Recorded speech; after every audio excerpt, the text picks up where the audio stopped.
프랑스의 패션 브랜드인 구찌를 아시나요? 피노 프랭땅 루드트라는 회사의 명품 브랜드로 그 그룹 회장은 프랑스와 앙리 피노입니다. 패션에 관심이 있어서 알게 된 건 아니고요. 지난 10월 1일 피노 회장이 아들과 함께 뉴스에 등장했거든요. 올 봄 화재로 건물 일부가 무너져 내린 노트르담 대성당 복원을 위해 1억 유로를 기부하겠다고 선언했는데요. 이를 공식화하는 서명식을 가졌습니다. 다른 이들의 동참을 끌어내기 위해 공개적으로 진행했다고 하네요.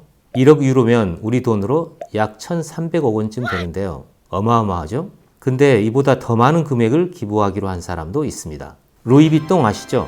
이 패션 기업의 베르나르 아르노 회장이 그 주인공인데요. 피노 회장의 2배인 2억 유로를 기부하기로 했습니다.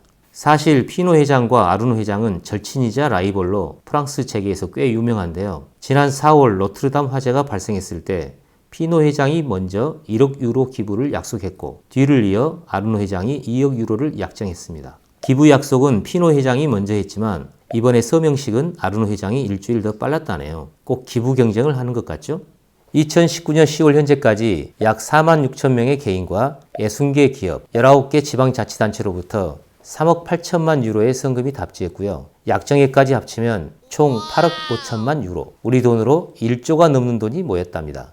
노트르담 대성당은 1163년에 착공해 182년에 걸쳐 완성된 뒤 약 700년 가까이 그 자리를 굳건히 지켜왔습니다. 보통 파리 하면 에펠탑이 먼저 떠오르지만 프랑스인들에게는 노트르담 대성당이 파리라는 도시가 생성될 때부터 흥망성쇠를 같이 했고 종교적인 의미까지 있어 더욱 각별하게 여겨지는 건축물입니다. 화재 직후 마크롱 프랑스 대통령은 향후 5년 내에 성당을 재건하겠다는 의지를 표명하기도 했죠. 2달이 지난 6월 15일에는 화재 이후 처음으로 미사가 봉헌되기도 했습니다. 안전모를 착용한 채 진행된 미사 사진을 보면서 노트르담 성당이 그저 파리의 관광 명소가 아닌 성당이었지 새삼 느껴졌습니다. 실제로 미사를 이끈 오프티 대주교가 미사를 드리는 것이 이곳이 존재하는 유일한 이유라고 밝히기도 했습니다. 전 지금까지 파리를 3번 다녀왔는데 지나가면서 얼핏 보기만 했지 한 번도 가본 적이 없습니다. 원형 그대로의 노트르담 성당을 다시 못 볼 줄 알았으면 한 번쯤 가볼 걸 그랬나 싶더군요. 여러분은 대성당들의 시대라는 노래를 아시나요? 빅토르 이고의 노트르담의 꼽추를 원작으로 하는 뮤지컬 넘버인데요. 대성당들의 시대가 찾아왔어. 이제 세상은 새로운 천년을 맞지. 하늘 끝에 닿고 싶은 인간은 유리와 돌 위에 그들의 역사를 쓰지.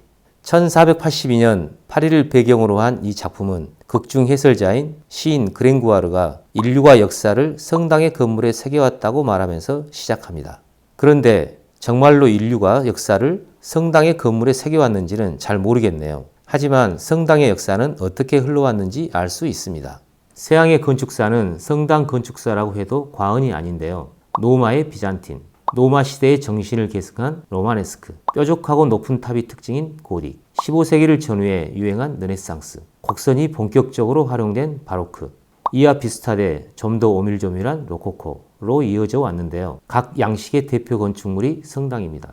성당은 미사와 기도가 이루어지는 경건한 공간인데요. 신교가 분리되면서 개신교에선 교회가 그 역할을 하고 있습니다. 지금까지 시사에 얽힌 이야기였다면 이제부터는 바이블에 나오는 내용입니다. 성경에 보면 교회가 건물이 아닌 사람을 일컫는 말로도 쓰입니다. 요한복음에 보면 예수님이 예루살렘에 있었던 성전에 가셔서 이 성전을 허물면 사흘 만에 일으키겠다고 선언하는 장면이 나옵니다. 이를 들은 당시 유대인들은 46년 만에 지은 것을 어떻게 3일 만에 일으키냐고 의아해하죠. 그런데 예수님은 성전된 자기 육체를 가리킨 것이었습니다. 건물이 아니라 몸이 곧 성전이라고 알려주신 겁니다. 훗날 사도 바울도 그리스도를 믿는 너희가 곧 하나님의 성전이라고 가르치죠. 구약시대는 건물이 성전이었으나 예수님이 이 땅에 오신 뒤로는 사람이 곧 성전이고 그곳에 하나님이 머물 수 있도록 지어져 가는 것입니다. 좀 어렵죠? 지금도 이런데 예수님이나 바울의 이야기를 들은 당시 사람들은 오죽했을까 싶습니다. 만약에 예수님의 제자들이나 바울의 편지를 받은 교회들이 이 말의 의미를 알아들었다면 어쩌면 그때 르네상스가 이루어지지 않았을까요? 인간 중심으로 생각하고 인간의 능력과 행복을 중시하는 인본주의가 르네상스의 기본 정신인데요. 건물이 아니라 사람의 몸이 성전임을 이해했다면 그 수많은 뾰족뾰족 으리으리한 성당을 짓는 대신 사람을 연구하고 사람이라는 성전을 어떻게 하면 만들 수 있을까 몰두했을지도 모르겠습니다. 그랬다면 오늘날 귀중한 문화유산으로 자리매김하고 있는 수많은 성당 대신 또 다른 가치 있는 무언가가 존재했을 수도 있었겠죠. 지금으로선 도무지 짐작도 못하겠으나 한번 시작된 상상이 꼬리에 꼬리를 물고 이어지네요. 지금까지 성당을 사진으로만 즐겨 찾는 시사바이블 닥터램프였습니다.